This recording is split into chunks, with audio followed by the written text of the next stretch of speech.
Hello class, welcome to part 2 of the Texas Legislature.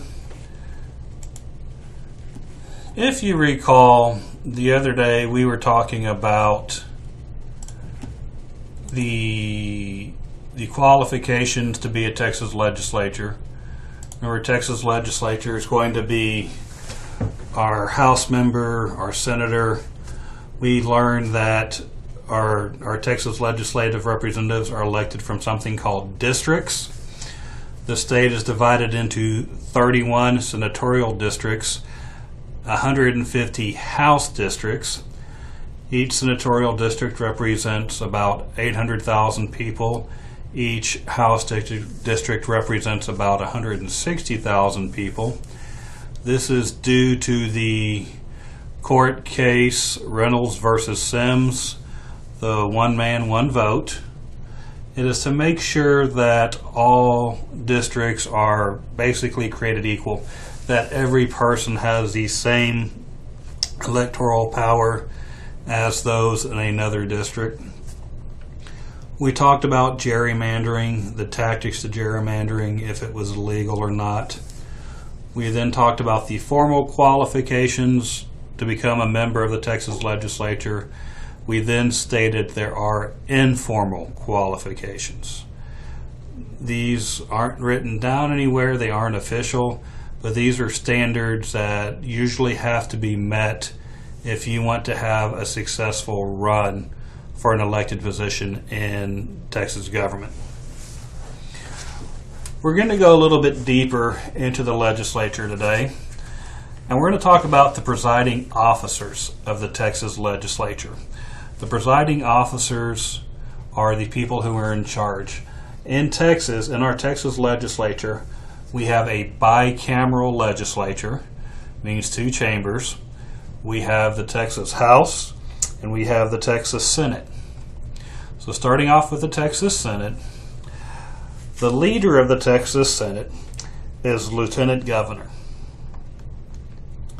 He is elected in statewide partisan elections. This means that partisan means that we have an election. We have somebody from the Democratic Party running for the position. We have somebody from the Republican Party running for the position. It's important to realize this person is not a senator. This is the exception to our executive branch. The Lieutenant Governor is actually a member of the executive branch. He's a member of the leadership branch. However, he does the vast majority of his work in the legislative branch.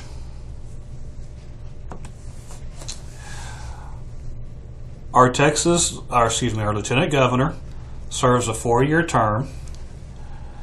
He is not term limited. He or she is not term limited. They're able to serve as many terms as they want. What y'all need to look up, I would like for y'all to look up who is the current Lieutenant Governor. So y'all need to discover who is our current Lieutenant Governor and who is our longest serving Lieutenant Governor.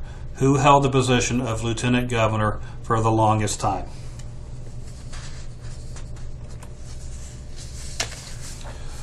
Going from the Senate to the Texas House of Representatives, the leader of the House of Representatives is the Speaker of the House. He is not elected in a statewide race. He is actually elected by the majority of House members. So he is one of the 150 House members. Once they come into session, they will get together and they will elect their Speaker of the House. So he is a representative. You know, we said the Lieutenant Governor is not a senator, even though he is in charge of the Senate. The Speaker of the House is a representative. The Speaker of the House serves 2-year terms. So this means that every 2 years, he has to win his general election, so he has to be re-elected to represent his district.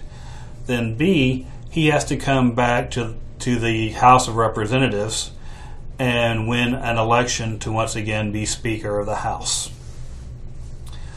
I provided a list of previous speakers. Just like the Lieutenant Governor, I would like for y'all to do some research and see who the current Speaker of the House is, and tell me, or be able to tell me, who was the longest serving Speaker of the House.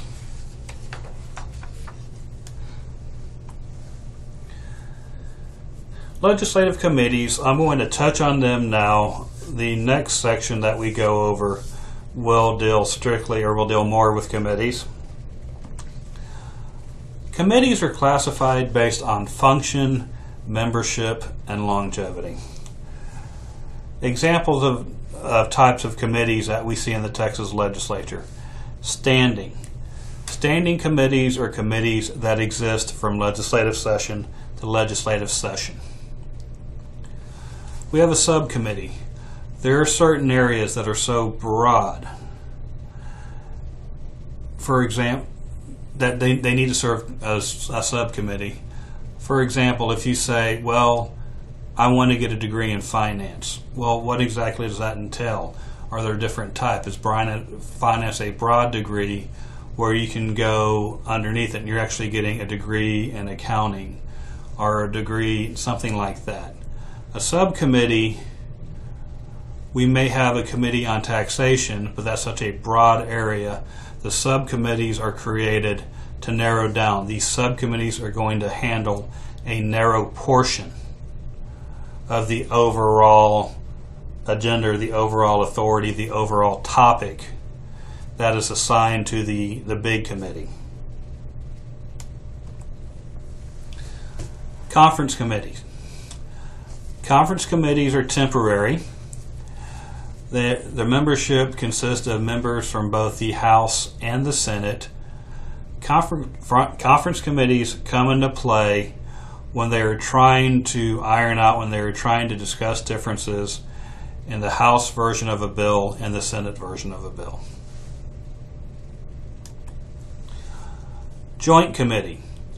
Joint committee is a permanent committee, and it has members of both the House and the Senate. The joint committee differs from a conference committee. Conference committee is temporary. Joint committee is going to be permanent.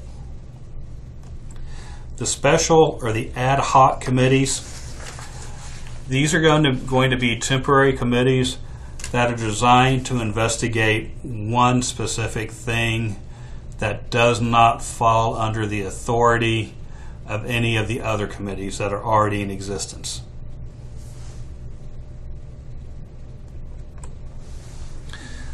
Legislative staff. We see that our legislators, our House members, our senators, are provided minimum funds for hiring staff. House members are allowed $13,250 to hire their staff. Senators are allowed $27,500. Why are senators allowed more than House members? Remember, senators represent more people. They represent 800,000 people. House members represent about 160,000 people. Therefore, by this logic, House members don't need as big a staff as the senators do. With this money, representatives are usually able to hire 2 to 4 staff members, while our senators are able to hire 4 to 14 staff members. What am I telling you? You don't get paid very well to be a staff member of a representative or a senator.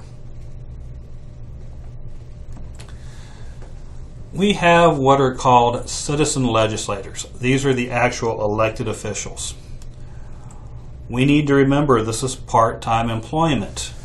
I'm going to tell you now, and I'm going to keep on repeating this. This is important. Our legislators don't meet full-time year-round. They meet once for 140 days in every odd-numbered year.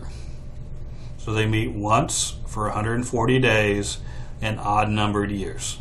So they come to work for about three and a half months. This is why they're considered part-time employment, or they're a part-time legislature. This means that most of their income, most of their money, comes from outside sources. Remember I said they're businessmen, they're attorneys, they're doctors. They have something outside that for the other 21 months, 20 months, that they actually make their living. The issue we have here is this creates a divided focus between jobs and legislative duties.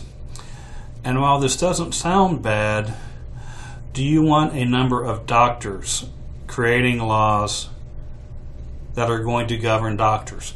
Do you want a number of attorneys creating laws that are going to govern attorneys? Our fear is, or the fear exists, whose interest are they going to look at? As a legislative body, they need to treat everybody equally.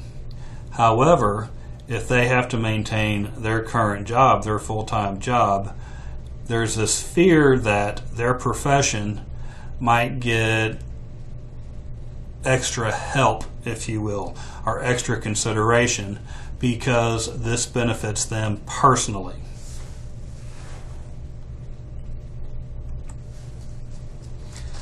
Terms. Very simple. Talking about how long you can serve in office. Senators serve a 4-year staggered term. What this means is, in Texas, we have elections every 2 years for our offices. We have 31 senators. So 1 year, 16 senators will be up for re-election. The following year, so halfway through their term, we are electing the other 15. So 2 years later, we'll go back to that 16, because this will be 4 years. Their term will have expired. That's what staggered term means, that we elect a portion of them every 2 years. We also see this in the United States at the federal level with our U.S. senators. We have 100 senators. We elect approximately a third every 2 years. So U.S. senators have 6-year staggered terms. Texas senators have 4-year staggered terms. Remember I just said that we have elections every 2 years? This is because our House members are elected, they serve 2-year terms. Is this good or is this bad? Well, it depends. If you run for office, obviously you want the job. So you get elected in November, you actually report for duty, and you start your legislative session the following January.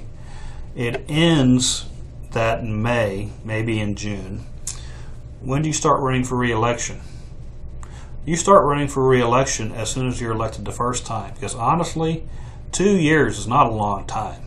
So you need to start getting your name out to your constituents, to your district, the people who elected you, and let them know what you're doing.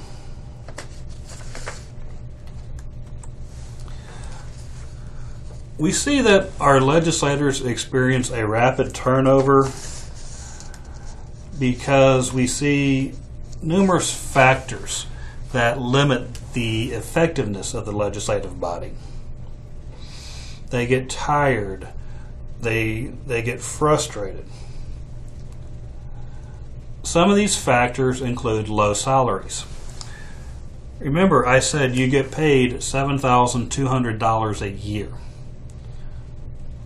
Well, and that's great. But you say, and Mr. Smith, but they only work 4 months out of every 2 years, and they still get paid the rest of the months. And this is true, but let's do the math. $7,200 a year is only $600 a month. So those months that you're working, this is a 40-hour week plus job. You're only getting $600 a month.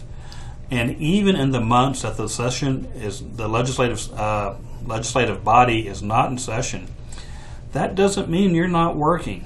You still have to go out and meet your constituents. You have to meet and greet people.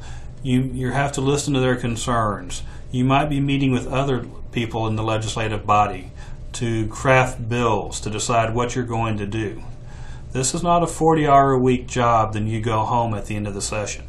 This is something that you do day in and day out, 24/7, 365. This is something you continuously do. The short session, the 140-day session. A couple of sessions ago, we had approximately 7,900 bills filed. And this plays into the heavy workloads. Can you review 7,900 bills in 140 days? No. Even the bills that you have, or that you have to review, the committee work you have to do, you are busy all day, every day, including most weekends. It's very stressful. You get tired, you get aggravated because sometimes things just aren't working the way they're supposed to. You may not be able to get your bill advanced. You may not be able to get it out of committee. It's stressful. And on top of that, there's inadequate staff and clerical assistants. Remember I said that House members only got to hire 2 to 4 staff members and senators only hire 4 to 14? That's not very many. If you have 7,900 bills filed in the House, even if you have 4 staff members, can you realistically look through 7,900 bills with 5 people, including yourself, in 140 days? There is no way. You will not even be close to being able to get that accomplished.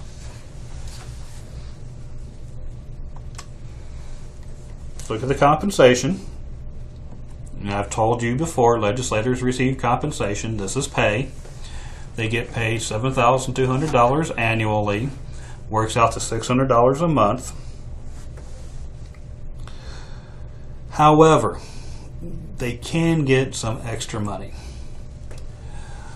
They get $132 per day for expenses for both regular and special sessions. This is called per diem. P-E-R, second word, D-I-E-M. This means that they are given $132 by the state per day on top of their salary to pay for whatever expenses they have. Man, that sounds like a good deal. I can eat on $132 a day. Well, yeah, so can I. But we need to be serious here. What about travel expenses? Can you drive up from El Paso every day? Can you drive from West Texas? Can you drive from North Texas? Can you drive from South Texas to Austin every day and be on time, do a good job, be alert, be aware? The answer is no. So a lot of these people, they're going to have to either rent a room or rent a hotel, rent a room or rent an apartment, rent a home in Austin for the time of the legislative session. So once you figure in your food and your rent or your hotel expenses, $132 a day, that's not much anymore. Can you find a hotel in Austin for $132 a night? Probably not one of the nicer ones. You do get a travel allowance when the legislature is in session, so you do get reimbursed, you do get a travel allowance. So if you drive from El Paso to Austin, from Houston to Austin, from South Texas to Austin, wherever, you get reimbursed for your expenses. However, look at this. This is a reimbursement. This means that, first off, you have to spend the money on the expense. You then submit your paperwork to the state, who will reimburse you at a later date. So you still have to front the money, and the state pays you basically whenever they get around to it. Our legislature has not received a raise since 1975. I've included a link so you can see how the state of Texas compares to the pay of other states.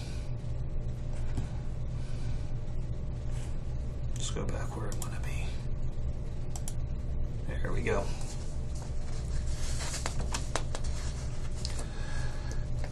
The limited session. Once again, this is important. Make a note. You will see this again. The Texas Legislature meets. They begin their session on the second Tuesday in January. They meet in odd-numbered years for 140 days.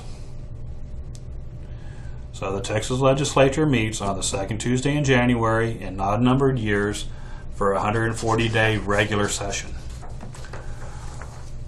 The Texas Legislature is the only legislature in the 10 most populous states to meet only biannually, meaning every 2 years. This means that the 9 other states, they may not meet full-time, but they at least meet more often. They at least meet once a year.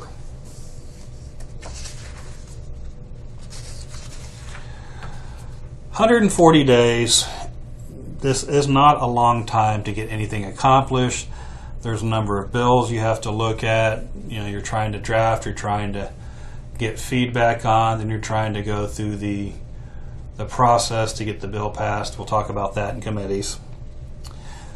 What happens if you don't get everything done in that 140 days? Does it just die? Does it have to wait till the next legislative session? It depends. And that depends on the governor. The governor may call something that is known as a special session. A special session can last up to 30 days. The governor sets the agenda. He says, I am going to call a special session. This is the legislation that the legislature is going to consider.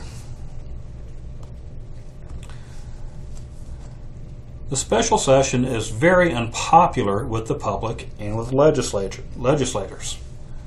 Why? Well, first off, with the public, the average special session cost 1.2 million tax dollars.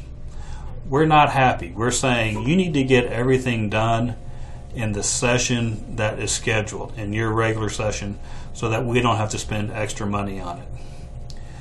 Legislators aren't happy with the special session. They don't get paid extra for going to the special session. They still get paid their $600 a month. So the special session is actually eating into their time where they work their real job, where they make their real money to support their family and everything they have until the next legislative session. So nobody likes to see these special sessions. The limited session works against deliberative, orderly legislative practice and ultimately against the public interest. And what I mean by this, and whether it's 140 days is still limited or whether it's a special session, you cannot do what you need to do as a legislature, as a committee. You can't examine legislative bills. You can't examine bills. You can't call witnesses. You can't do a good job in a limited time frame. You're trying to rush everything through, so you don't know if what you're creating is good or bad, if it's trying to solve the problem. You're not real sure. They need more time.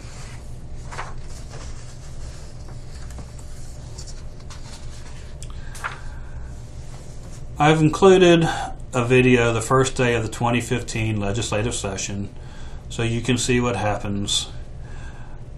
The Texas Legislature has audio and visual videos from previous Texas legislative sessions. This is the House. There you can go, you can look at a certain date, you can look at the committee, and you can watch a video to see what's discussed. There's one Glenn was involved in from last summer. It was the House, it was the Education Committee. This just gives a look to the inner workings of committees and how they decide what they base their decisions on.